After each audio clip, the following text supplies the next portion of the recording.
संविधानाची ओळख या धड्याच्या पुढच्या विभागामध्ये प्रवेश करतोय. चला तर मग आता आतापर्यंत आपण शिकलो की कसं संस्थाने होती आणि थोडासा आपण नेहमी पुढच्या विभागात जाताना थोडासा आढावा घेतो. तसाच हा आढावा आहे की संस्थानं कशाला म्हणतात, त्याच्यानंतर संविधान काय होतं ते आपण सगळं बघितलं. तर आता पुढे आता डॉक्टर बाबासाहेब आंबेडकर यांचं नाव आपल्या सगळ्यांना माहित आहे. तर आता ह्यांचं योगदान हे आपल्या देशामध्ये कसं आहे त्याचा हा थोडासा विस्तारित असा अभ्यास आहे. चला तर आपण आपले मुद्दे बघूया.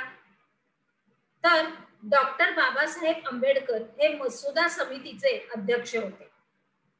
त्यांच्या विविध देशांच्या संविधानाचा हा गाढा अभ्यास होता.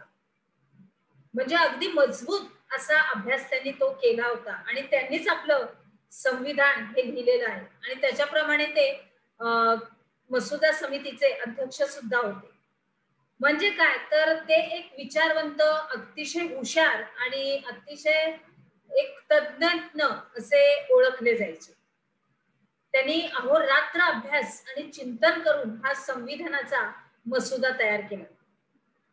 त्याच्यानंतर डॉक्टर बाबासाहेब आंबेडकरांनी तयार केलेला हा संविधान मसुदा संविधान सभेपुढे मांडण्याचे आणि त्यांच्याविषयी विचारलेल्या प्रश्नांना उत्तर देण्याचे, तसेच संविधान सभेच्या सूचनानुसार मूळ मसुद्यात काही फेरबदल करायचे आहेत का किंवा त्याच्यामध्ये काही नवीन नियम किंवा नवीन काही त्याच्यामध्ये अजून काही मुद्दे घालायचे आहेत का, असे सगळं करण्याचं, तसंच प्रत्येक तरतूद ही निर्दोष आहे असे करण्याचं काम हे डॉक्टर बाबासाहेब आंबेडकरांनी अतिशय उत्तमरित्या आणि प्रामाणिकपणे आणि आपल्या देशाच्या भल्यासाठी हे सगळं काही केलं.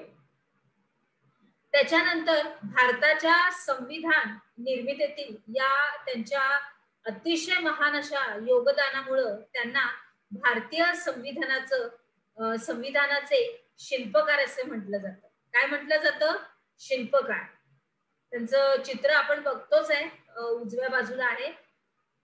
अतिशय उत्तम असं व्यक्तिमत्व त्यांचं होतं.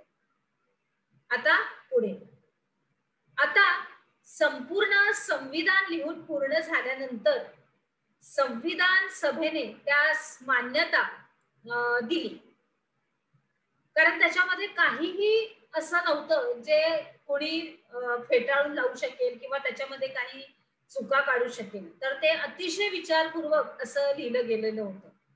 त्याच्यामुळं त्याला मान्यता देण्यात आली आणि त्याचा स्वीकार 26 नोव्हेंबर 1949 या रोजी झाला. म्हणजे आपला प्रजासत्ताक दिवस 26 आपण जानेवारीला करतो, बरोबर आहे. म्हणून 26 नोव्हेंबर हा दिवस संविधान दिन म्हणून साजरा केला जातो आणि 26 जानेवारी 1950 पासून संविधानातील तरतुदीनुसार देशाचा राज्यकारभार चालवण्यास सुरुवात झाली. याच्या अगोदरच मी बोलले 26 नोव्हेंबर म्हणजे 26 तारीख आणि आपली 26 जानेवारी. मग 26 जानेवारी आपला प्रजासत्ताक दिन हा मनवला जातो. मग आता या दिवसापासून भारताचे प्रजासत्ताक आपलं राज्य अस्तित्वात म्हणून हा दिवस आपला प्रजासत्ताक दिन म्हणून साजरा केला जातो. बरोबर आलं लक्षात सर्व. आता छोटीशी फीत आहे तुमच्यासाठी की माहित आहे का तुम्हाला डॉक्टर बाबासाहेब आंबेडकरांचे योगदान जलव्यवस्थापन, परराष्ट्र संबंध, राष्ट्रीय सुरक्षा, बघा किती योगदान आहे आपल्या बाबासाहेबांचं. त्याच्यानंतर पत्रकारिता, अर्थकारण, सामाजिक न्याय अशा विविध क्षेत्रात असं होतं विस्तृतरित्या. आता पुढे काही दिग्गज आपले नेते आहेत, अगदी महान मंडळी, त्यांचे फोटो बघणं आपल्याला अत्यंत जरुरीचं आहे. पहिला फोटो आहे तो आपले स्वतंत्र भारताचे आपले पहिले प्रधानमंत्री पंडित जवाहरलाल नेहरू. त्याच्यानंतर दुसरं चित्र आहे लोहपुरुष सरदार वल्लभभाई पटेल. त्याच्यानंतर आपले मौलाना आझाद, आणि त्याच्या खालचं चित्र दिसतंय ते आपले भारतीय संविधानाचा मसुदा, आपले आणि संविधान सभेचे अध्यक्ष डॉक्टर राजेंद्र प्रसाद. आता आपल्या मागच्या विभागात सुद्धा आपण त्यांचा थोडासा आढावा घेतला. ते आपले डॉक्टर राजेंद्र प्रसाद आणि हे डॉक्टर बाबासाहेब आंबेडकर. आणि ह्या आपल्या उजव्या बाजूला आपल्या सरोजिनी देवी नायडू. बरोबर. चला पुढे जाऊया. आता आपण काय शिकलो.